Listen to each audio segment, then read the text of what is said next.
Suur rõõm, et oled jõudnud iseendale vestlusruumi. Siit tuleb 12 episoodi suhetest iseenda ja teistega läbi seksuaalsuse spektri. Vaatleme erinevate vestluskaaslastega seksuaalsust, selle ilus ja väljakutsetes. Usun, et sa leiad siit midagi ka iseendale.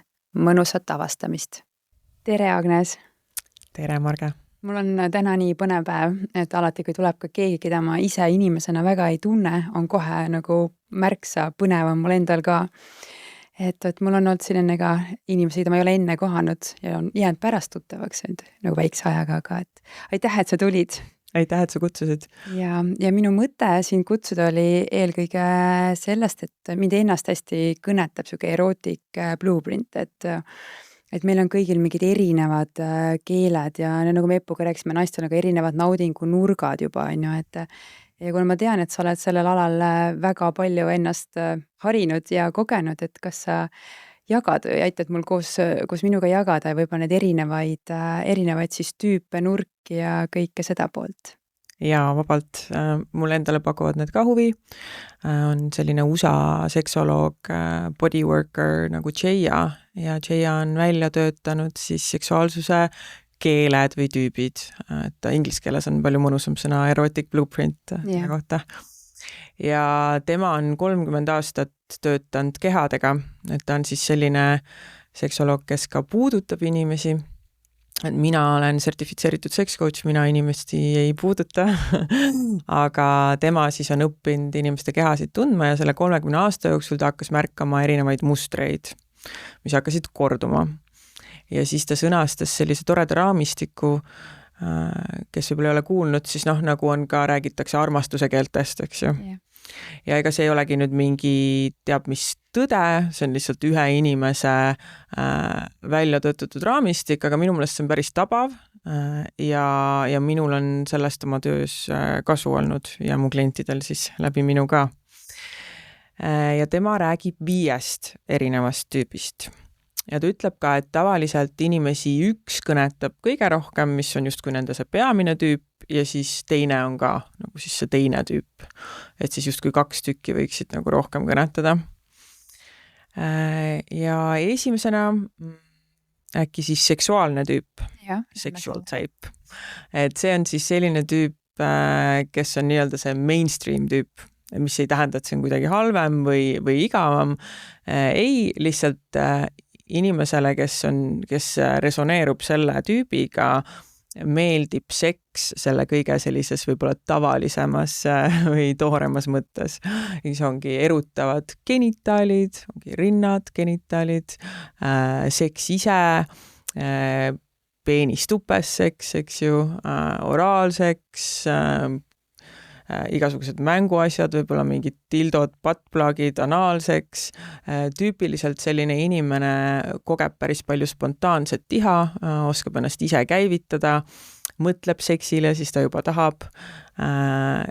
Seks on sellise inimese jaoks enamasti lihtne, ta tahaks lihtsalt pihta hakata, miks me ei võiks lihtsalt seksiga pihta hakata. Ja selles mõttes nagu selline mõnusalt seksuaalne inimene on see tavaliselt, kes selle tüübiga resoneerub. Võib-olla see varjukülg seal juures on see, et tal on võib olla raske mõista teisi tüüpe. Sest et tema jaoks kogu see asi on lihtne ja konkreetne ja miks me ei võiks lihtsalt selle seksiga pihta hakata, Ja kui nüüd näiteks ta paariline on teisest tüübist, et siis see võib olla talle natukene arusaamatu. Et miks see on kuidagi keerulisem või seal on mingid tingimused või et on vaja mingit teistsugust lähenemist. Yeah. Nüüd järgmine tüüp, mis siis vahel öeldakse, et on justkui nagu vastand tüüp sellel seksuaalsel tüübil, kuigi see tegelikult ma arvan, et Jaya ise ütleb, et seal on tegelikult väga palju sarnasusi lõpuks, aga on energeetiline tüüp. Ja energeetiline tüüp on keegi, keda erutab ruum kahe inimese vahel, eks siis ta vajab sellist õrritamist ja inglise keeles on nii head sõnad nagu anticipation ja longing ja yearning, ma isegi ei oska neid eesti keelde tõlkida, aga sellist ootuselevuse tekitamist, et sa ei lenda kohe oma puudutusega peale, vaid et seal on selline mäng ja õrritamine ja ruum ei puuduta kohe, vaid võib-olla nagu hõljud käega naha kohal või näiteks hakkad suudlema, aga siis tõmbad tagasi, on ju, lähed huultele hästi lähedale, tõmbad tagasi, ma ei tea, hingeõhk nahal, eks ju, sulgõrn puudutus. Ja selline inimene on tegelikult hästi tundlik, ta on hästi tundlik, nii et tal ongi vähe vaja, et seal kehtib see less is more printsiip. See varjukülg on see, et ta stimuleerub hästi lihtsalt üle. Et kui sa nüüd sellisele inimesele lendad kohe kättpidi külge ja hakkad hästi tugevalt puudutama ja kiirelt ja intensiivselt ja võib-olla nii, nagu näiteks seksuaalne tüüp võiks läheneda asjale, on ju, et siis ta tegelikult isegi närvisüsteem võib minna tardumisse ja keha võib tõmmata tuimaks sellest ülestimulatsioonist. Ja tüüpiliselt need on ka inimesed, kes ongi üldse hästi tundlikud, et nad kirjeldavad ka seda, et nad on sellised hüpervalvsad ja märkavad kõike, mis ruumis toimub ja tunnevad teiste emotsioone. Empaadid sellised. Empaadid, jah, just. Ja samal see superpower on see, et nad ongi tegelikult nii tundlikud, et nad on ka üliorgasmilised. Et need on ka need inimesed, kelle jaoks väga lihtsalt võivad tulla igasugused energeetilised orgasmid ja ma ei tea, kõrvaorgasm või kaelaorgasm või mis iganes, siin on võimalusi nii palju. Ja muidugi oleneb, et kui palju sa oled seda kohta endas avastanud, et sa võid vabalt olla energeetiline, aga näiteks see energeetiliste orgasmide maailm on sulle veel võõras, sest et sa ei ole seda üldse katsetanud. Aga võib-olla sa tunned ennast selles ära, et sul on seda ruumi vaja, on ju. Et seda ootuselevuse tekitamist ja õrritamist. Nii, siis on meil sensuaalne tüüp, sensual type. Sensuaalse tüübi puhul nendel inimestel on erutumiseks vaja lõdvestuda ja tunda ennast hästi mõnusalt ja mugavalt. Ja seda aitab siis meelte aktiveerimine. Ehk siis igasugused nagu sensoorsed aistingud, et on visuaalselt ilus keskkond loodud, et on hea muusika, et on kõrvalepai, head maitsed, head lõhnad, puudutus, tüüpiliselt need inimesed naudivad massaaže, sensuaalseid massaaže, erinevad tekstuurid, mingid kangad, ma ei tea, siis õli nahal, suled, ongi temperatuuridega mängimine. Et kõik see aitab siis lõdvestuda, närvisüsteemil rahuneda ja erutusel kasvada. Ja nende see varjukülg on see, et nad kipuvad olema inimesed, kellel see monkey mind nagu korralikult paneb hullu, selles mõttes, et pea on mõtteid täis ja hästi raske on kohale tulla. Ja hästi paljud asjad võivad nagu tähelepanu, mis jälle ma ei oska eesti keelt, distractida, ehk siis nagu kõrvale viia, tähelepanu kõrvale viia, just, et tüüpiliselt neil on hästi palju pidureid. Kui oled tuttav selle Emily Nagoski dual mode'iga, et on gaas ja pidur meil, et gaasile vajutavad need asjad, mis erutavad meid, pidurile need, mis seda erutust maha tõmbavad. Et siis sensuaalse tüübi puhul võib olla igasuguseid erinevaid pidureid, mis seda erutust maha tõmbavad. Et näiteks, ma ei tea, tunneb mingit lõhna, mis talle ei meeldi, siis kukub kohe. Rääkisin, mul on see. Kukub erutusest välja kohe, või mingi sokk on maas, siis ei suuda keskenduda sellele, mis toimub, et see nii häirib, enam on vaja nagu ära koristada. Või mingi, ma ei tea, mingi asi kriibib või on ebamugav, et siis see kohe viib ta nagu sellest tsoonist välja.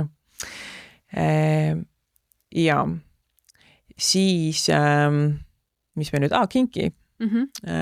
Kinki tüüp on selline inimene, kes siis erutub kõige peale, mis on keelatud või tabu kuidagi siis on. Ja normist võib-olla kuidagi kõrvale kaldu. Aga see nüüd ei tähenda, et see peab olema tingimata see kõige, mõne inimese peas võib-olla ekstreemsem vorm, et nüüd oledki kinni seotud ja see pall suus. Ja ma ei tea, ongi mask näos ja keegi annab täiega agu, et see ei pea olema see võib olla see. See võib olla mis iganes, mis sinu jaoks tegelikult on kinki, et kui näiteks, Tšeia ise toob seda näidet, et intervjuudes, et tal on olnud toob mingi paari näiteks, kes siis olid mõlemad hästi religioosse taustaga, et vist mehest pidi saama kirikuisa ja naisest nunn ja siis kohtusid ja armusid, on ju, ja nii paduusklikud, on ju, 40 aastat koos ja siis, kui nad Shea juurde jõudsid ja hakkasid avastama oma seksuaalsust, siis nende jaoks isegi nagu oraalseks tundus nii kinky lihtsalt, on ju. Et eks siis see on, mis iganes sinu jaoks võib tunduda. Et olgu see siis, ma ei tea, avalik seks või nagu rollimängud, või võimumängud, on ju, või see impact play või sidumine. Igal juhul midagi sellist, mis tundub sulle keelatud ja riivatu ja see on see, mis erutab. Nüüd see varjukülg kipub olema see, et need inimesed, kes ei ole nagu, ei mõista ennast selles vallas ja võib-olla ei ole oma seksuaalsust omaks võtnud, siis nad võivad tunda häbi oma nende soovide ja fantaasiate pärast, et nad selliseid asju tahavad ja mõelda, et neil on midagi viga. Või siis ka tegelikult see, et kui nad on väga nagu praktiseerinud selliseid asju või mingit fantaasiat kedrand, et siis võib-olla see, et on raske erutuda nagu teiste asjade peale. Et ongi, et sa oled selle oma hästi tugevalt nagu selle ühe erutusraja endale sisse tallanud ja siis ongi vaja nagu seda tüüpi intensiivsust või mingit tabuu elementi ja nüüd, kui oleks vaja lihtsalt silma vaadata ja armatseda, et siis see nagu eriti ei toimi, on ju. Mis ei ole otseselt, et see on kuidagi vale, et siin ei ole õiget ega valet, aga lihtsalt see võib olla piirav. Ja eriti, kui partner ei ole kinki, on ju. Nii, ja siis viimane on shapeshifter ja shapeshifter siis on keegi, kes naudib neid kõiki blueprinte, et tal on kõik need sobivad ja tema saab siis, tihti nad võtavad nagu partneri kuju, on ju, partneri näo, et mida partner eelistab või mis partnerile meeldib, seda nad saavad pakkuda ja see pakub neile endale ka. Aga lihtsalt see varjukülg võibki olla see, et nad ise võivad olla väga näljased kokkuvõttes, sest et kogu aeg jääb nagu puudu, et sa saad hästi ühekülgset lähenemist, on ju, aga sa tegelikult tahaksid nagu seda kõike kogeda. Jah. Aitäh, väga põhjalik. Võtsin põhjalikult ette. Jaa, aga kui nüüd lähtudes sellest, et näiteks üks partner on ühte tüüpi, ja teine partner on teist tüüpi, et võib-olla kuidas seal seda mängu teha, et kui üks on kinki ja teine on seal sensuaalne tüüp, et siis seal, kuidas see kokkupuutepunkt sinu kogemuses kõige paremini saab tekkida, et see ei tähenda ju kohe, et nüüd ei tööta. Jaa, ei üldse mitte. Et esimene samm ongi üldse, paarid teadvustavad, et siin üldse on mingid erinevad tüübid. Et kui see on asjakohane, siis ma neile neid tutvustan ja tihti on ikkagi. Oleneb ka pikalt nad minuga töötavad, et vahel on mingid seal muud asjad, olulisemad asjad vaja ennem adresseerida, kuni me lõpuks nende tüüpideni jõuame. Aga et nad esiteks saaksid aru, et siin on väga palju erinevaid värve ja maitseid, millega mängida. Et inimesed kipuvad seksist mõtlema ikka nii, nagu see seksuaalne tüüp on, et selline seda mainstream lähenemine. Mina näen, et inimesed on hästi eesmärgipärased, penetratsioonikesksed. Seks on väga selline, ma nimetan laste tegemise seksiks seda, on ju, et peenis peab minema kõvaks, ma räägin praegu heteropaaridest, peenis peab minema kõvaks, võimalikult kiiresti tuppe, keskmine penetratsiooni aeg 5 minutit või isegi vähem, toimub ejakulatsioon, asi läbi, on ju. Et vähe on loomingulisust, vähe on mängulisust, naudingut. Vähe on naudingut, jah, just. Ja kui see on see arusaam nagu olnud, et see on nagu see mingi õige seks, et siis esiteks, et aru saada, et et üldse on väga palju võimalusi ja et võib-olla see, miks teie seksuaalelu hästi ei toimi, on vähemalt osati seotud sellega, et te olete seda seksuaalse tüübi stiili viljelend, mis näiteks siis ühele või võib-olla isegi mõlemale tegelikult ei ole see kõige parem tee, on ju. Nii et esiteks siis üritame aru saada, kes mis tüüp umbes on või mis kõnetab. Jälle see ei tähenda, et peab ennast kuskile kasti suruma, on ju, aga et mis need elemendid on, mis nagu kõnetavad. Ja siis saab olla üksteise suhtes mõistev ja kaastundlik, eks ju. Et mitte see, et mina olen kuidagi õigem. Tihti need seksuaalsed tüübid võivad arvata, ma üldistan, aga et nemad on kuidagi õigemad. Et kuna nemad toimivad nii, nagu see justkui see ühiskondlik ootus on ja normaalne on ju. Ja nüüd ütleme, et sul on see sensuaalne tüüp või kinki või energeetiline seal vastas, kellel on täiesti teistsugused soovid näiteks, et siis nagu ta oleks kuidagi valem, on ju. Et esiteks saad aru, et ei ole nii. Keegi ei ole kellestki parem. Ja siis edasi saab tekkida mingi päris dialoog, on ju, sellel teemal, et mida me siis vajame. Aga nüüd, ja tavaliselt neid tegelikult saab väga mõnusalt ikkagi kokku klapitada. See eeldab paljuski seda, et see, kes on siis mingi teine tüüp, olgu ta siis sensuaalne, kinki või energeetiline näiteks, võtab üldse omaks, et ta on see ja nagu lubab endal olla teistmoodi, on ju. Jällegi, et ma ei ole kuidagi vale, vaid et see, mida ma vajan, mul on õigus seda vajada. Ja tihti, kui vastas on siis seksuaalne tüüp, siis see eeldab tema maailma avardamist, sellepärast, et nad kipuvad olema nagu seksi nägema kitsalt. Et see seksi mõiste on üsna kitsas. Tihti see ongi oraalseks, penetratsioon, genitaalid on alati mängus, on ju. Ja teiste tüüpide puhul ei pruugi genitaalid üldse olla olulised, vähemalt mingis etapis. Ehk siis nagu see keeruline koht alguses on hakata siis seda pilti avardama, et seal on mõningast vastupanu tavaliselt.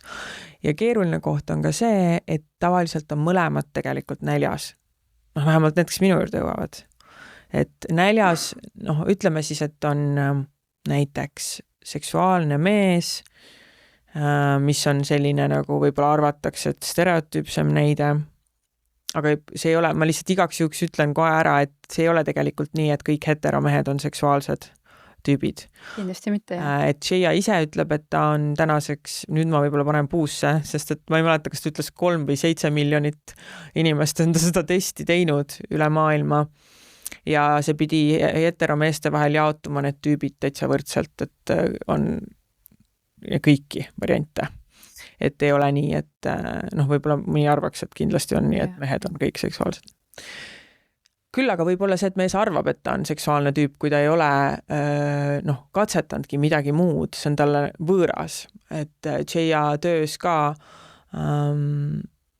mees ta on rääkinud sellest siis, et kuidas tihti mehed arvavad, et on seksuaalsed tüübid ja siis ta hakkab seal kätega nende kohal seal hoverima ja siis järsku on mingid energeetilised orgasmid kohal, nii et mees ei saa midagi aru. Selgub, et väga energeetiline mees näiteks. Et ühesõnaga issand, mul läks mõte kaduma. Ma hakkasin nii kaugelt pihta vastama see küsimusele. Küsimus on siis, et kuidas see 2 paari saavad kokku saaksid tulla. Et esiteks, ma ütlesin seda, et nad on näljased. See on ka see, miks on raske alguses neid hakata kokku tooma. Et ütleme, et see vastas on näiteks energeetiline tüüp, ta ei ole üldse saanud või sensuaalne või kinki, ta ei ole üldse saanud näiteks seda lähenemist, mida ta päriselt vajab. Nii et ta tass on tegelikult täitsa tühi seksuaalses mõttes. Ja seetõttu tal on ka raske nagu hakata oma partnerile vastu tulla. Aga samal ajal ütleme, et seal vastas on see seksuaalne tüüp, tema tass on ka tavaliselt tühi, sest isegi kui see seks on toimunud, siis see on toimunud poolkohustuslikus korras, naine on oma keha, ütleme, et kui see on see tüüpiline juhtum, siis naine on andnud oma keha kasutada mehel, mees on seal siis lihtsalt nagu võtnud naist ja ega see ei ole mehe jaoks ka tore, kui ta seksib kellegagi, kes ei ole seal entusiastlikult kaasas ja seda ei naudi. Nii et tegelikult ei ole ka mees isegi ütleme, kui seks on toimunud, siis ta ei ole tegelikult nagu rahul ja täidetud selle koha pealt. Ja nüüd, inimesed kipuvad olema väga jonnakad selles osas, et kes nüüd peab esimesena kellele vastu tulema. Et mõlemad oma nurgas käed ristis, mina olen ohver. Et sealt kuidagi siis aidata nad välja, et võtame nüüd mõlemad vastutuse ja hakkame koos uut dünaamikat looma. Ja mina ikkagi näen, et päris tihti on vaja alustada sellest, et oletame, et siis on energeetiline partner, et tema hakkaks saama, tema tass saaks hakata rohkem täidetud saama, sellepärast, et sa ei saa talle järsult läheneda, tema närvisüsteem reageerib sellele kui ebaturvalisele olukorrale. kui turvatunnet ei ole selles olukorras, siis ei saa naudingut olla ja siis ei saa see asi kuskile edasi ka liikuda. Et siis ikkagi peab see seksuaalne tüüp hakkama mõistma seda, et nüüd on vaja hakata natuke teistmoodi seda kõike praktiseerima. Ja siis tegelikult, kui saab alustada aeglasemalt, õrnemalt, luua seda ruumi, luua seda ühendust ja turvatunnet, mängida selle õrritamisega näiteks, aitad partneril ära erutuda ja siis juba saavad ju hakata muud asjad ka toimuma, et ega see ei ole nii, et ainult peab nagu kaugusest üksteist vaatama edaspidi. Et tegelikult on vaja hakata lihtsalt leidma seda naudingut üles ja seda erutust, et see ihaseks tekkida ja piisav erutus ja siis mingi hetk saab ju switchida siuksele seksuaalsema tüübi soovide peale üle. Või siis ka kordamööda alguses on ju, et ühed asja saab ära täidetud, siis liigume teise stiili suunas. Et mina ei näe seal tegelikult üldse mingit probleemi. Mulle see tundub isegi põnevam. Palju põnevam. Et see ongi, vaata, mingi avardab nii palju seda ju vaadet kehale ja mis on nauditav ja nagu me suga enne põgusalt siin jõudsime ka rääkida, et see, mis on kinki nagu ühe jaoks alguses võib tunduda, siis tegelikult see põld on ju täpselt samamoodi nii lai, on ju. See on nii palju avastada ja et kui paarid tihti jõuavad minu juurde kurdavad, et seksuaalelu on muutunud rutiinseks ja igavaks, siis nende tüüpide avastamine ongi see koht, kus on võimalik hakata seda avardama ja huvitavaks muutma. Ja Jaya ise ütleb, et päris ausalt ta tegelikult arvab, et me oleme kõik kujumuutjad, et me oleme kõik shapeshifterid, et see on nagu meie loomus, aga lihtsalt see, kuidas inimesed on üles kasvanud ja millised mõjutused neil on olnud, on siis kujundanud selle, et neil on see mingi teine tüüp omasem ja see on tegelikult see koht, kus on nende nagu piirang, on ju, et kust nad saavad hakata vaatama välja, et seda avardada. Jällegi, kui soovid, keegi ei sunni, aga kui hakata uudishimulikult kõiki neid tüüpe avastama, siis on võimalik endast see shapeshifter välja kujundada.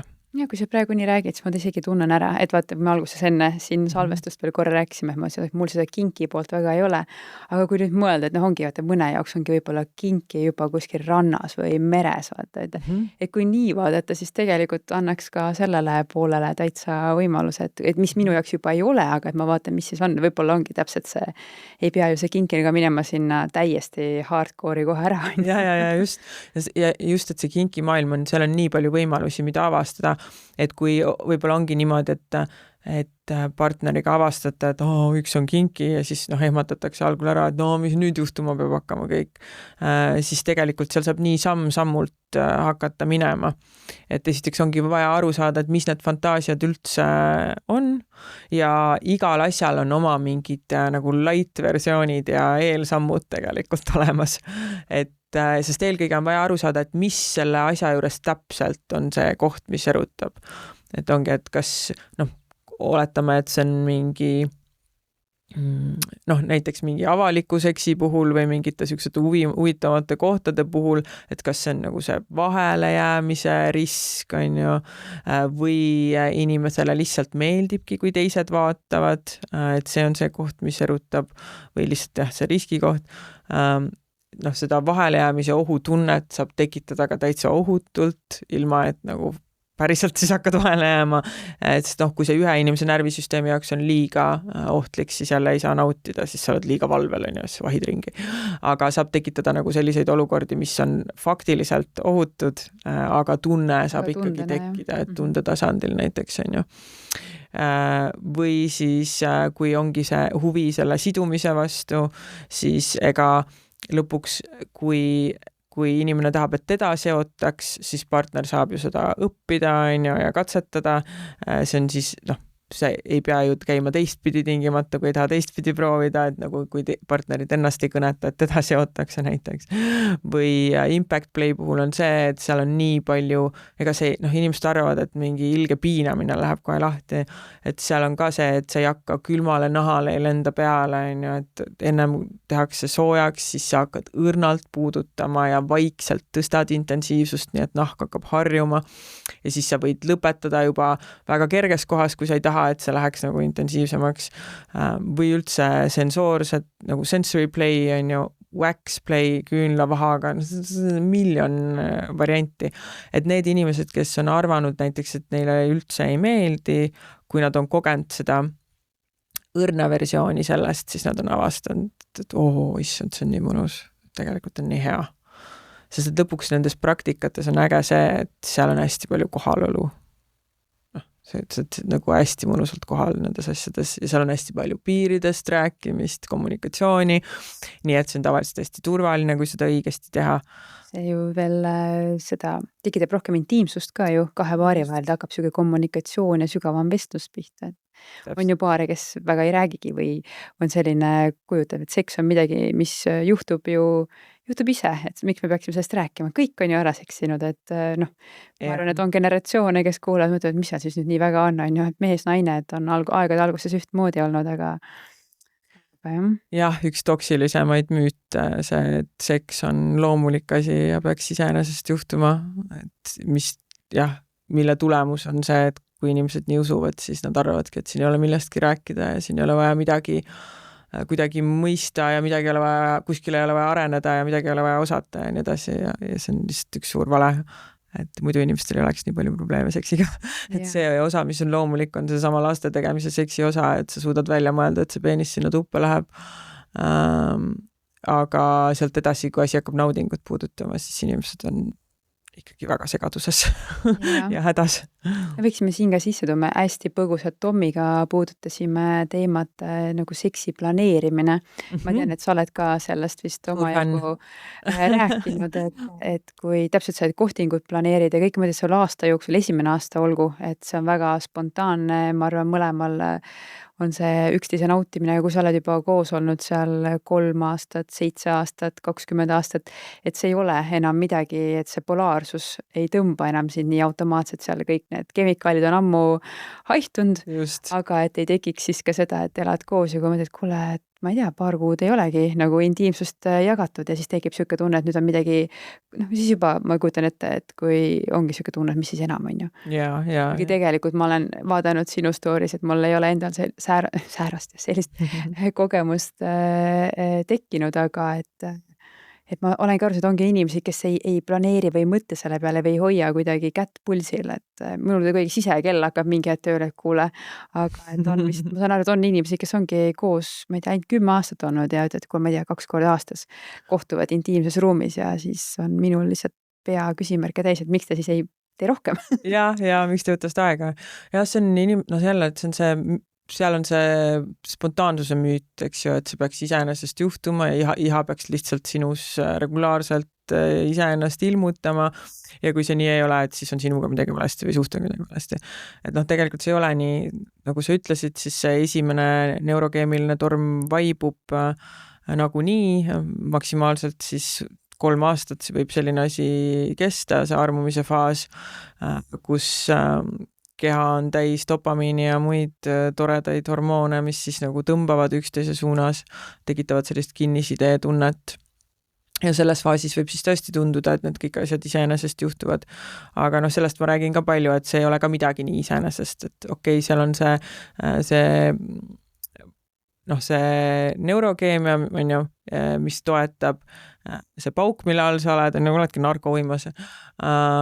Aga lisaks sa teed ka kõike, mis on vaja teha selleks, et see tõmme tekiks ja säiliks ja seda elevust oleks. Ehk siis kogu see energia, mis läheb üksteisega suhtlemisse, kohtingute planeerimisse, enda valmistamisse. See näed hea välja igast. Kõik, et see on ju kõik väga ma ütlen, et seal ei ole tegelikult midagi spontaanset, seal on väga palju tegutsemist ja toimetamist ja tegelikult väga palju kavatsetust, lihtsalt siis sa tahad seda kõike teha, sest see dopamiin drive'ib sind. Nüüd, mis juhtub siis paari aasta pärast, on see, et inimesed tavaliselt kolivad kokku ja panevad suhtepurki ära, nüüd oleme koos, nüüd oleme monogaamsed, tekib olme, enam ei ole seda kokkusaamise momenti või üksteisest eemaloleku momenti nii palju, see närvisüsteem rahuneb maha, hormoonid tasakaalustavad ära ja nüüd oleks vaja jätkata selle sama käitumisega, aga enam ei jätkata. ja siis tavaliselt arvatakse, et midagi on valesti, aga ei teata seda, et see edasi ongi teadlik otsus, et sa käitud samamoodi edasi ja see käitumine hakkab tootma neid samu hormoone tegelikult. Et kui sa ise vaatad oma partnerit sellise pilguga, käid, puudutad teda, kui te suudlete igapäevaselt, kui te kaisutate, aga mitte ainult nagu sõbrad või pereliikmed, vaid seal on ikkagi nagu see sexual vibe ka juures. Flirdite, teete üksteisele komplimente, olete tänulikud, imetlete, kõik need on praktikad. Need ei ole mingid asjad, mis kas on või ei ole. Need on kõik asjad, mida on vaja teha. Ja nüüd, kui sa kõiki neid asju teed, siis sa tegelikult saad oma aju hoida sellises seisundis, nagu sa oleks armunud. Et on uuritud pikaajaliste paaride ajusid, kes ütlevad, et nad on endiselt tunnevad armumise tunnet. Ja see pilt ongi sama, ma ei tea, kas nüüd üks ühele sama, aga et need samad piirkonnad on siin põlevad, on aktiivsed, on ju, nagu armunud inimesel, aga nad ise hoiavad seda töös. Et kui sa lõpetaksid selle tegutsemise selles vallas, on ju, enam ei teeks komplimente, enam ei imetleks, otsid ainult vigu, pahandad, kritiseerid, oled kohe halvas tujus ja nii edasi, et siis tegelikult see kõik kaoks. Ehk siis see on teadlik otsus neid asju teha, üksteisega seda seksuaalset ühendust hoida. Ja sinna juurde käib ka see planeerimise aspekt.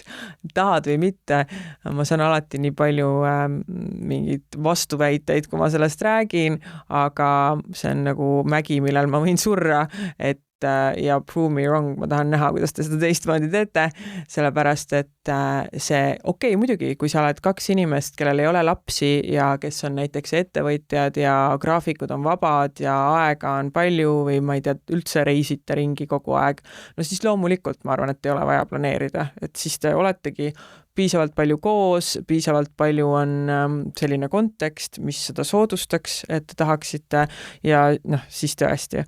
Aga kui te käite tööl, teil on lapsed, teie elu on üsna rutiinne ja argine, siis ma ei näe, kuidas saab teistmoodi võimalik olla, sest esiteks seda aega ei ole lihtsalt, seda ei teki, on ju. Lõpuks õhtul, siis kell 10 õhtul surmväsinuna pilgud kohtuvad seal magamistoas ja see on siis nagu see ainus aeg ja siis tegelikult tahaks kõik magama minna. Või siis ongi ühesõnaga seda aega lihtsalt iseenesest ei teki ja teine asi on ka see, et see kontekst, ütleme, et isegi kui seda aega nagu oleks, aga kui sa seda ei võta, siis see kontekst ise ei toeta seda, et sa erutuksid ja see iha tekiks, et sul huvi oleks. Et ja siin on veel oluline teada, mis tüüp ju meeldib ka, vaat erinevad tüübid juba vajavad erinevat aega selleks. Jah, ja erinevat lähenemist. Just. Et ja nii palju lihtsam on inimesedel valida oma telefoni scrollimine või vaatame täna koos Netflixi ja saad seda lihtsamal viisil, kui see, et sa pead kellegiga ühenduma ja kohale tulema. Nii et seda kõike, mis on vajalik, ütleme näiteks siis sensuaalse tüübi puhul, see, et sa saaksid, et su närvisüsteem saaks maha rahuneda, et sa saaks kohale tulla, et see mõttevoog saaks aeglustuda üldse, et sa saaks oma kehasse, siis sa pead astuma mingeid teatud samme selle jaoks, aga seda saad sa ju astuda ainult siis, kui sa selle aja teadlikult võtad, see nagu iseenesest nii lihtsalt ei juhtu. Ja samamoodi sellist kinkit mängu on suht keeruline niimoodi järsku nagu teha, et ei võimalik, aga see võib vajada teatud mingit ettevalmistust, keskkonna. Kerge planeerimist. Ja, mingit keskkonna loomist, on ju. Ja ütleme, et isegi kui sa muidu nagu ei tunne ennast nii sensuaalses tüübis ära, siis ma ütleks, et tänapäeval on kõigi inimeste probleem see, et neil on raske kohale tulla. Et see tähelepanu on nii nagu hajevil ja laiali.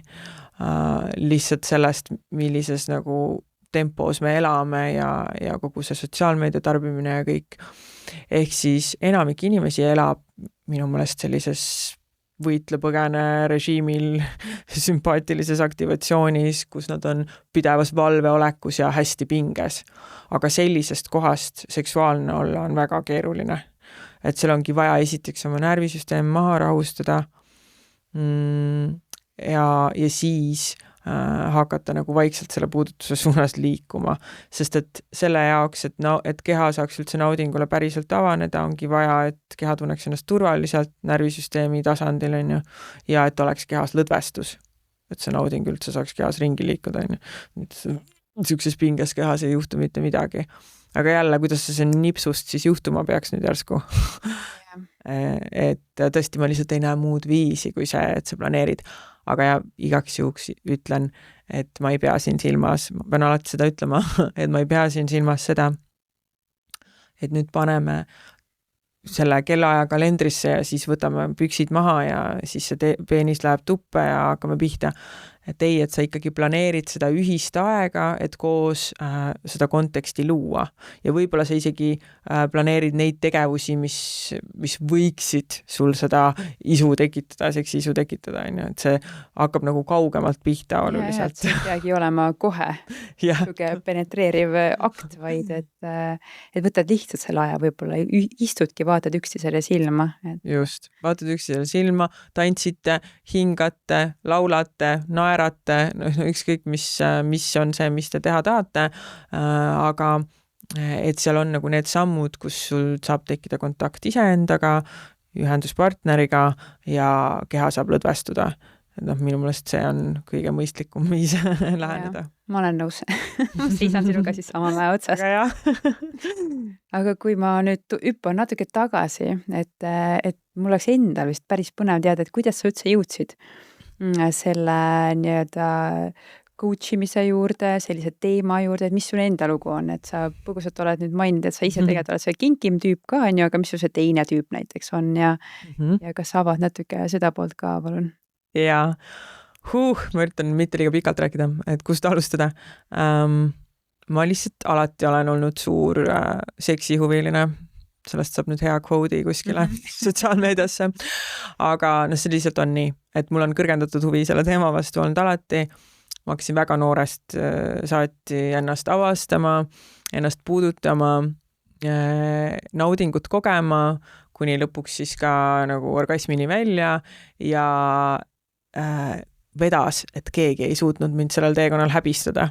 Et eks muidugi see ei toimunud ka nüüd täitsa avalikult või et ikkagi tegin nagu salaja või peitsin ennast, aga ma ei saanud kunagi oma emalt seda sõnumit, et see on vale ja üldse mu ema kehastas naist, kes ise armastab seksi. Et see on ka, sa saad sellest energiast aru. Ehk siis ma lihtsalt vedas, et ma ei ole saanud seda sõnumit, et see on kuidagi häbiväärne teema või et midagi on valesti, pluss et minust sai enda keha suur ekspert. Nii et kui ma lõpuks olin partneriga, mis juhtus ka üsna varakult teismeas, siis tegelikult mina teadsin väga hästi, mida ma tahan. See ei olnud toimunud nii nagu paljudel, et annad oma keha selle noore meesterahva kätte, kes ei tea ka mitte midagi, mida ta teeb, kes siis üritab imiteerida midagi pornost nähtud, ja siis see kõik on hästi imelik ja awkward. Mina läksin naudingut võtma, nii nagu mulle meeldib, ja saingi tõesti suurepärased kogemused kohe alguses ja sama kogemus. Nii tore, nii hea meel kuulda. Ja kõik nagu toimis. Et mul küll seal hilisemas elus pärast tekkis erinevaid probleeme, millest võib hakkagi nii pikalt rääkima, aga tegelikult see on väärtuslik, sest ma arvan, et ma olen selle võrra parem coach, et kui ma võib-olla ainult teaksin seda, et see on kõik nii lihtne ja kõik nii mõnus, et siis mul oleks raskem võib-olla olla empaatiline ja mõista oma kliente.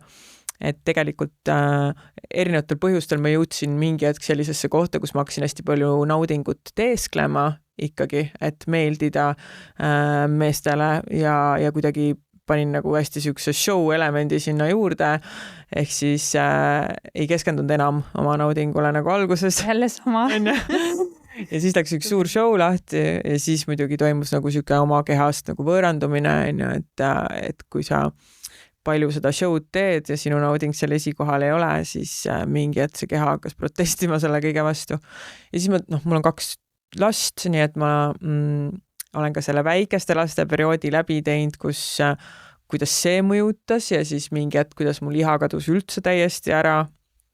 mis nüüd tagantjärele ma tean, et lihtsalt see kontekst oli täiesti mitte soosiv ja ma ei tundnud ühendust ega turvatunnet. Et see oli see põhiline teema, aga sellel hetkel ma ei olnud nii tark veel ja ma ei saanud aru, siis ma arvasin, et mul on midagi hormonaalselt valesti, et ma olen kuidagi katki läinud füüsiliselt. Olen ka arvanud, et võib-olla mul lihtsalt olen loomuselt mitte monogaamne inimene ja selles on asi, eks ju, et ainult suhte alguses see elevus on, et see oli ka, kui ma veel sellest kõigest midagi ei teadnud, ja paljud mu kliendid arvavad, neil on samad hüpoteesid, et ma suudangi ainult suhte alguses seksuaalne olla. Et kui nad kogu seda tausta ei tea, kuidas see keemia toimib meis ja mis edasi peab toimuma hakkama selleks, et see püsiks. Et ühesõnaga, olen igasugused etapid tegelikult oma seksuaalsusega läbi teinud, aga suures pildis võib öelda, et see teema on mind alati hästi palju paelunud ja see minu jaoks olnud ka lihtne teema, kuna seda häbi minus ei ole selle koha pealt. Ma pean pigem vaatama, et ma ennast pidurdaks, et ma liiga palju ei räägiks või liiga nagu out there ei oleks selle asjaga. Et siis mul on väga lihtne nagu klientidele seda kõike normaliseerida, sest et lihtsalt nad mu olekust ja energiast ja sellest, kuidas ma räägin, nad juba saavad nagu seda kinnitust, et okei, see on okei. Kõik on okei, et ei pea põdema. Aga ma üldse eelmises elus olin tegelikult jurist, et ma olen juristi haridusega Tartu Ülikooli magistri lõpetanud, töötanud ka juristina, aga see ei olnud nagu midagi. Ilus eelmises elus. Mul on tõesti, ma olen juba mitu elu elanud selle lühikese aja jooksul. Aga see oli nii igav mu jaoks. Ma nii veensin ennast selles, et ma tahan olla see tubli tüdruk, kes on juristiplika, aga see tegelikult, ja ma olin nii tubli ja edukas koolis, et tundus, et see on õige tee, aga ei, see ei pakkunud mulle tegelikult piisavalt huvi. Ja siis vahepeatusega kolmandas sektoris, kus ma ühte inkubaatorit juhtisin, siis lõpuks ma võtsin julguse kokku ja läksin õppima. Esiteks ma muidugi sain ka aru, et seda on võimalik üldse õppida, et alguses nooremana tundus, et ei ole väga palju variante, et seksoloogiat õppida. Ja siis ma lõpuks läksin õppima ühte USA programmi, see oli selline põhjalik 1,5 aastat kestev õppe, kus olid väga head õpetajad ja kogu programm oli hästi sisukas ja mõnus. Ja siis, aga siis ma ka veel ei olnud veel päris kindel, et kas ma siis hakkan tegutsema selles vallas, on ju, et kes need eestlased ei julge kindlasti tulla ja nii edasi, et hästi palju hirme. Aga mu partner hästi toetas mind selles. Ja tänaseks ma olen juba 3 aastat nüüd täiskohaga seda tööd teinud.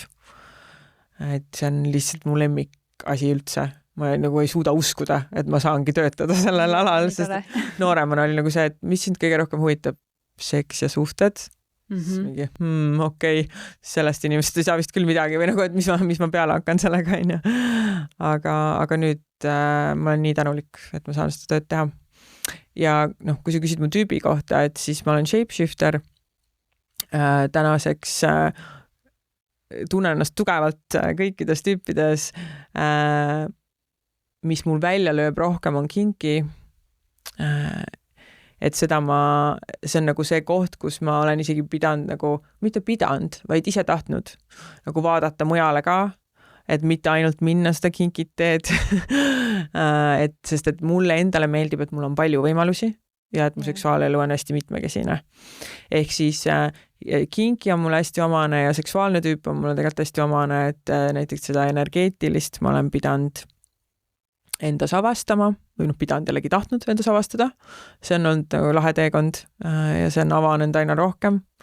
Et kui ma olen nüüd hiljuti käisin ka ühtede tantrikade juures kogemas, ja seda sensuaalset tüüpi ma olen ka siis endas avastanud nüüd viimastel aastatel, et varem ma nagu ei osanud seda hinnata, et näiteks muusika võiks midagi juurde anda või et seda keskkonda rohkem luua ja nüüd nagu täiega kõnetab. Et lihtsalt see oli mulle võib-olla võõras, et ma olin ka rohkem selline hakkan pihta. Siin me oleme täpselt vastupidised olnud vist. Aga see on ka see, mida ma algul õppisin või sest ma olin ka hästi, ma vaatasin päris mitte palju. Ma nooremana vaatasin pornot, et mulle väga meeldis vaadata ja siis sealt võib-olla ka see seksuaalse tüübile kaldu olek. Ja võib-olla ka, ma vaatasin ka päris palju kinkit pornot, et ka jälle see, et mida sa endale nooremana söödad, et eks see mõjutab päris palju.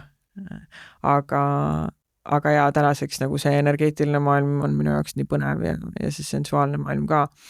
Ja samal ajal ma ütlen, et see ei ole nii, et ma olen alati valmis, et ikkagi on erinevaid perioode elus, naistel tsükkel on ju mõjutab ka seda, et ka mina toimin vahel selliselt, et ikkagi meeldib see sensuaalne lähenemine, kus on esiteks vaja samme astuda rahulikult, et närvisüsteem maha rahustada ja kuidagi kohale saada. Ja siis on mingeid perioode, kus ma võin lihtsalt pihta hakata. Sa tõid ka korra, või no mul on juba 2 teemat, mis tahavad tulla, aga võtame, et täna sa oled monogaamses suhtes, et kuidas sina näed ja oma töös ka, et sa mainisid korra ka, et võib-olla paljud nagu inimesed mõtlevad, et ma tegelikult ei ole monogaamne tüüp, kuna mul on, no ma ei tea, seal aasta on tore ja siis tuleb uus inimene on jälle tore ja siis peetakse mitmeid suhteid korraga, väga äge, kui need on kõik ausad ja inimesed saavad sellega hakkama ja imetlen. Aga et kuidas sa seda maailma täna tajud ja näed, et Minu meelest on tore, et me elame sellises ühiskonnas tänaseks, kuigi see on ikkagi veel areneb kõik, et inimestel on valikuid. Et ei ole enam nii, et meil on see üks template ette antud, nüüd mine lõpetad kooli, abiellud, saad lapsed, ostad maja. Kuni surm meid lahutab. Jah, täpselt. Et mulle see väga meeldib, et on valikuid, et sa saad nagu, et inimesed lähenevad, hakkavad aina rohkem lähenema selliselt, et mina ise disainin oma elu nii, nagu mina tahan ja samamoodi oma suhted. Ja nüüd on nagu maitse-eelistuse küsimus, et vaieldakse sellel teemal, et mis on meile omasem, kas monogaamia või mitte monogaamia. Ja mind väga kõnetas, ma olen ka erinevaid seisukohti võib-olla oma enda suust välja öelnud, aga täna ma olen jõudnud sinna kohta, mind kõnetas väga praeguse Kinsey instituudi juhi siis uurimustulemused, kus tema ütleb, et ei ole kumbki omasem, et mõlemad on võimalikud meie jaoks, et see ongi nagu valiku küsimus tegelikult. Ja nüüd, kuidas siis kellelegi sobib, et oluline minu meelest siin on lihtsalt see, et see oleks aus ja läbipaistev, vähemalt minu jaoks oleks oluline ja teine asi on see, et kahjuks lihtsalt inimesed kipuvad seda mitte monogaamia mõtet mõtlema siis, kui neil endal suhtes on midagi pekkis. Neil on midagi ei toimi. Aga sellisel juhul see ei toimi kindlasti, sest see ei saa olla plaaster.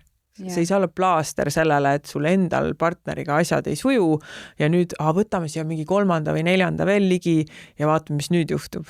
Et siis sa lased selle suhte kindlasti õhku. Et see on ka midagi, mida mina olen ise enda nahal läbi kogenud, kus mul oli selline huvitav mõtteviga või siis ma ei saanud aru, et katse, ütleme siis, et ma mõtlesin, et siit suhtest ma ei saa, seda, mida ma tahan, nagu aga ma saan mingeid muid asju, Võtaks kellegi teise, kes outsourciks nagu seda osa, mida ma siis ei saa. Ja ma ei ütle, et see on nagu halb mõte kõigi jaoks, aga ma ütlen, et see mitte monogaamia, kui sa tahad seda ausalt ja läbipaistvalt teha, siis see toimib ainult siis, kui inimestel on mega hea kommunikatsioon. Ehk siis see eeldab väga emotsionaalselt küpseid inimesi, kes suudavad olla hästi ausad ja empaatilised omavahel, Ja neid inimesi on väga vähe minu meelest. Et tulemus on tavaliselt mingi täielik krahh. Seebihooper just. Ja siis ongi see, et siis sa lõpuks, tihti seda mitte monogaamiat kasutatakse minu meelest selleks, et tegelikult suhe ära lõpetada ja uut alustada, aga et teha selline pehme maandumine või kuidagi. Aga ma ütlen, mu isiklik seisukoht on see, et mulle tundub nii keeruline, sellepärast, et tänaseks on ju, ma olen teinud läbi selle, ma olen olnud mitte monogaamses suhtes. Ja ma avastasin enda kohta seda, et ma olen ikka õudselt possessive, nagu väga suure omanditundega, väga armukade, ja tohutult ärevaks muudab see mind. Ja ma olen niigi tulnud nagu sellisest rohkem äreva kiindumustiili kohast ja ennast nagu saanud sinna turvalise poole ja siis see aktiveerib nagu kogu selle äreva poole minus. Ja loomulikult see loob muidugi tohutut seda seksuaalset energiat, sest seda ebakindlust on nii palju, aga see on nagu vale koha pealt minu jaoks. See ongi selline nagu hirm ilma jääda ja mingit kinnitust luua ja ma ei tea, nagu see läheb kuidagi selliseks, et mulle ta ei sobi ja ma ei näe seda, et kuidas on võimalik seda energiat ikkagi niimoodi jaotada. Et meil, meil energiat on ju ikkagi nii palju, kui on, ja et kuidas sa siis seda nii paljudele nagu laiali suudad jagada, et minule isiklikult oli see liiga keeruline. Ja just need logistilised harjutused eriti, et kes siis kellega millal on ja kellega jõulud ja kellega sünnipäev ja et kuidas sa seda aega jagad, et see aeg on ju piiratud ressurss, on ju. Et kuidas sa seda jagad, see minu jaoks oli nii arusaamatu ja stressi tekitav, et ühesõnaga, minul isiklikult ei sobi. Aga on inimesi, kelle jaoks toimib. Nii et miks mitte? Me Tommiga rääkisime ka, et seal on veel erinevaid variante, et avardus ka minu seda mingit vaadet sellele, et mõned tüübid võivad seal on vaja teadlikkust, et sellele ma kirjutan alla, et see ei saa olla nii, et vaatame, mis saab. No muidugi võib. Aga olles seda ka siin mõndade sõprade ja lähedasemate inimeste pealt näinud, et siis, kui see teadlikkus kaob ära, ja see läheb mõnes mõttes natuke lõhkumiseks, aga seal olid mingid uued nurgad, mis mulle täitsa kõlasid, et jah, et võib-olla ongi mingid perioodid, mingid üksikud ampsud nii-öelda on lubatud, aga et nagu kogu aeg ei ole paralleelselt. Ja ma peangi täpsustama, et ma praegu rääkisin mitte monogaamiast, nagu ühesõnaga, see on lihtsalt suur katustermin, seal on väga palju variante, et mina hakkasin rääkima tegelikult polüamooriast, ehk siis sellest, et sul on mitu suhet, et see oli see, mida mina kogesin, aga seal ongi see variant, et on näiteks muidu eksklusiivne suhe, aga seksuaalselt on lubatud siis teistega olla, aga ei tohi emotsionaalselt, kuigi see on väga huvitav piir, mida panna, sest et sa ei saa seda tegelikult takistada, et inimene võib armuda, aga jah, põhimõtteliselt osadel inimestel on need kokkulepped, et sa võid teistega seksida, kas see on siis, mõndadel on see don't ask, don't tell, ehk siis me ei räägi sellest, sa võid minna, mõndadel on see, et ma ei tea, teises riigis võid, osad svingivad, on ju, koos, mõni, ühesõnaga seal on palju variante, on ju, et kuidas seda on võimalik teha ja mis need piirid siis omavahel kokku lepitud on ja et ongi, kas see on koos seiklemine, eraldi seiklemine. Ja. Seal on see kommunikatsioon. Piirid, kommunikatsioon, see on ikka tohutult oluline. Ja ka monogaamses suhtes ma arvan, et see tuli meil samamoodi jutuks, et seal on ka juba oluline, kas ma ei tea, kohvikusse minek käes kinni hoidmise kellegi teisega on okei või ei ole, et see ju tegelikult läheb monogaamia piiridesse, on ju, et... Jaa, sest inimestel on väga erinevad arusaamad sellest, mis asi on petmine. Yeah. Mõne jaoks juba... Unes nägemine me tegime nalja, et on nüüd ootamisesse. Täpselt, et seetõttu see on ka nagu mingi vestlus, mida pidada. Ma arvan, et see kurb asi ongi see, et kuna monogaamia on meil see default ja siis see on justkui nagu mingi template, mis inimesed lihtsalt võtavad ja siis nad arvavad, et nad ei peakski nagu omavahel rääkima, aga seal on väga palju mingeid vaikivaid eeldusi inimestel ja tegelikult ei mõelda üldse samamoodi võib-olla asjadest, et võtame lihtsalt selle monogaamia ja jookseme, aga mida see üldse tähendab sinu jaoks, et jah, ongi, et mida tähendab petmine, mis on su ootused mulle, kuidas ma saan, ongi, et mis tekitab su armukadudest, mis ei tekita ja nii edasi, et see on nii palju asju, millest omavahel rääkida, millest minu meelest tihti ei räägita lihtsalt. Aga võiks rohkem. Just, ja monogaamia puhul on ka see, et minu arust see on vahe, et kas see on mingi asi, millesse sa kukud, selles mõttes, et sa arvad, et see ongi see ühiskonna norm ja nii peab olema ja siis tunned ennast seal lõksus või see on su teadlik valik. Et minu jaoks see on nüüd täna teadlik valik, kus ma ise tahan olla ja mulle see väga meeldib. Ja mulle nii kõlas see, et tegelikult ongi pooleks suure tõenäosus, kellele sobib, kellele ei sobi ja siin on hästi enda vastu aus olla, kaaslase vastu aus ja loota, nagu, et siis on kaaslane sama tüüpi ja kui ei ole, et siis tuleb vaadata edasi, mis saab. Pluss, et jällegi ma näen ka seda, et inimesed lähevad sinna, nad ikkagi, ma natuke võib-olla kordan ennast juba, aga et neil tekib see nagu kellegi võõra mõte või välise suhte mõte tihti sellest, et enda suhtes on probleem, mida siis tahetakse plaastrit panna, aga võib-olla alustaks sellest, et hakkaks seda omavahelist asja lahendama ja vaataks, kuhu siis jõuab, sest et kui see omavaheline ühendus muutub tugevaks ja seal hakatakse seksuaalselt avastama, tekib turvatunne, siis saab muutuda mänguliseks, siis sa võid avastada võib-olla, et sul ei ole vaja neid kolmandaid, neljandaid sinna tuua. Või et te saate seda koos teha, et igasugused võimalusi on, saate koos külastada sekspidusid, olla selles seksuaalenergias, algul vaadata, mitte osaleda, siis võib-olla koos osaleda, see miljon võimalust seda ikkagi siis hakata kuskilt otsast nagu kogema. versus see, et otsustada lihtsalt nüüd, et oota, avame suhte ja vaatame, mis juhtub. Mulle nii meeldib see maailm, sellepärast meil on siin nii palju erinevaid inimesi, nii palju võimalusi ja igaühe jaoks on oma tõde, et siin ka läbi saadet, et igaühel ongi oma nägemus ja neil ongi oma tõde ja see ongi õige. Selle hetkel see ongi õige ja ühe õige ja teise õige ja minu tõde ja sinu tõde võivad olla väga erinevad, kuigi mõlemal on tõde sees, on ju, et ja võtaks ühe lõpetuseks ühe teema veel, mida ma tean, et sa oled ka puudutanud ja mis mulle ka väga kõlas ja kõnetas, on need ihatüübid. Et erinevad tüüpi, et meid on, kellel on, läheb rohkem, no see natuke läheb kokku selle blueprintiga, on ju, aga et just see, et kui on ka paar, üks võib-olla vajab nagu ühte tüüpi, teine teist tüüpi, et siin ka tuua see normaalsus jälle sisse, et see iha ei pea olema midagi, mis on ja kui sul seda niimoodi ei ole, siis noh, mis sul viga on, mine ravi ennast, on ju. Ja see on ka hästi oluline teadmine, milleta on väga keeruline seksuaalelu toimima saada, sest et mõne inimese iha toimib selliselt, et nad on hästi head isekäivitujad, et see ongi see, et see alati on vaja mingit seksuaalset stiimulit selleks, et iha saaks hakata käivituma, aga mõne inimese jaoks see saab tulla seest poolt, et ta näiteks mõtleb seksile ja siis tunneb õrna füüsilist erutust ja juba tahab, eks ju. Ehk siis tegelikult see tekib temas nagu naudingu ootuses. Naudingut veel ei ole, aga potentsiaalselt võiks varsti tulla ja ta juba nagu tunneb seda tahtmise tunnet. Või näiteks või ta näeb oma partnerit, partner tuleb duši alt välja ja kohe tunneb, et tahaks.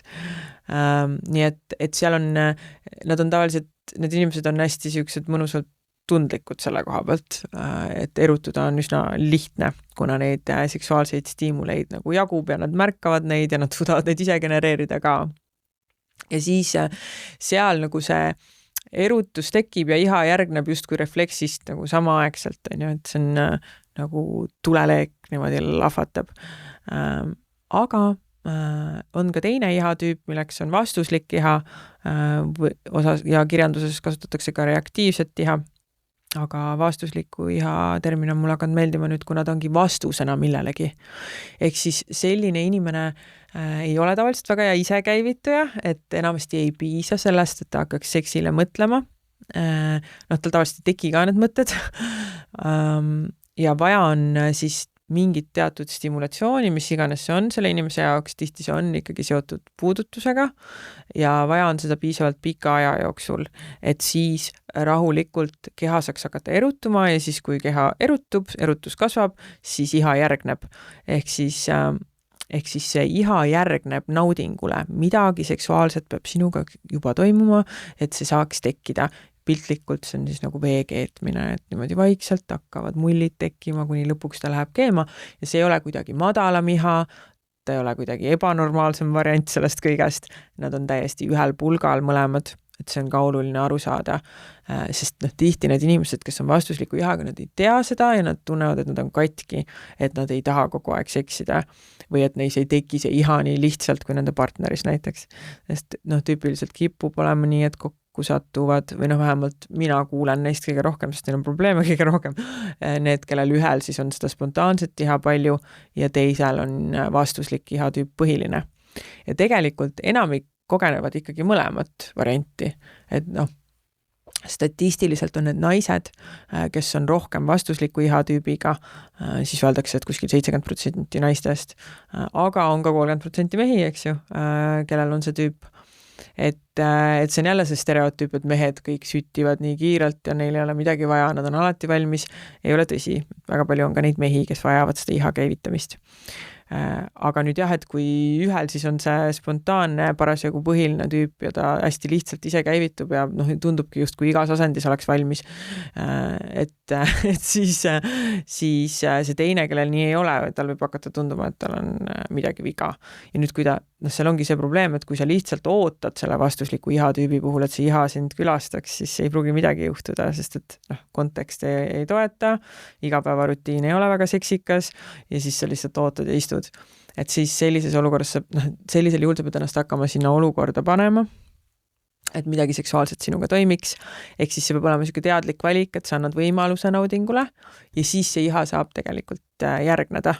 Tihedüübid ka elu jooksul saavad mingis perioodis vist muutuda, sest ma Ja praegu küll kuulen ka iseenda koha pealt, et mingi hetk on olnud ühtemoodi, mingi hetk teistmoodi, see peal ühtemoodi on ju. just, et ta on ikkagi hästi, iha tegelikult suures pildis on kontekstitundlik. Et sa oleneb väikse lapse emana siis ei ole. just. Ja ongi, et noh, suhte alguses enamik inimesi kogevad palju spontaanset iha. Seal see kontekst on kõik see uudsus, ebakindlus, põnevus, kõik need hormoonid. Siis see tavaliselt peidab ära selle, kui tegelikult kellelgi on see vastuslik iha nagu omasem. See armumine on ära, siis tavaliselt tuleb välja, et kuidas see baseline siis nagu loomulik baseline on. Aga siis ka on ikkagi erinevalt, et ongi väiksed lapsed sünnivad, siis suure tõenäosusega see iha käitub naisel vastuslikumalt, on ju, sest et see kontekst on see, et sa oled pidevalt hooldaja rollis ja seal ei ole väga midagi seksikat. Aga näiteks lapsed saavad suuremaks, tuleb uus hingamine, saad mingi uue energia, võid avastada, et jälle on rohkem seda spontaanset iha. Või ka näiteks see, et kui tegelikult mida rohkem sa seksid ja see seks sulle naudingut pakub, seda rohkem sa tegelikult seksida tahad. Et see on see, kuidas meie ajus iha toimib, see on see, kuidas see motivatsioonisüsteem toimib, on ju. Jälle planeerimine, tuletame meelde. Mis on jälle sellega seotud, et seda rohkem see aju küsib seda juurde, mis talle naudingut ja rahulolu pakub ja kui see on seks, kui ta on õppinud ära, et see on seks, siis ta küsib seksi juurde. Aga kui seda seksi on väga vähe, siis ta ei oskagi seda küsida või kui see on halb. Ja võid ka näiteks avastada, et partneritega võib olla erinev, on ju, et ühe partneriga oli hästi vastuslik, on ju, sest see kontekst oli kuidagi siuke, mis üldse ei toetanud ja siis leiad uue partneri ja ütleme, et see, seal on muidugi see armumise perioodi teema, on ju, aga ütleme, kui see armumine on möödas, aga et ikkagi on palju rohkem seda spontaanset iha.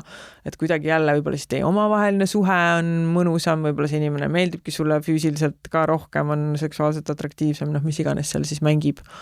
Et igal juhul, ja näiteks meeste puhul ka, et oletame, et siis on mees, kes on rohkem spontaanse ihaga, aga siis tal tekib mingi räme tööstress, on ju, või ma ei tea, keegi sureb ära, on leinas või siis kõik on ka vanused ja kõik, mis tulevad. Vanusega asjad muutuvad ja üldse pikaajalises suhtes sellele spontaansele ihale loota ei ole mõtet, sest et see tõenäosus, et kaks inimest ühel ja samal ajal järsku iha kogevad ja siis veel ühes ruumis ka on nii väike, et sellel ei ole mõtet küll oma seksuaalelu üles ehitada.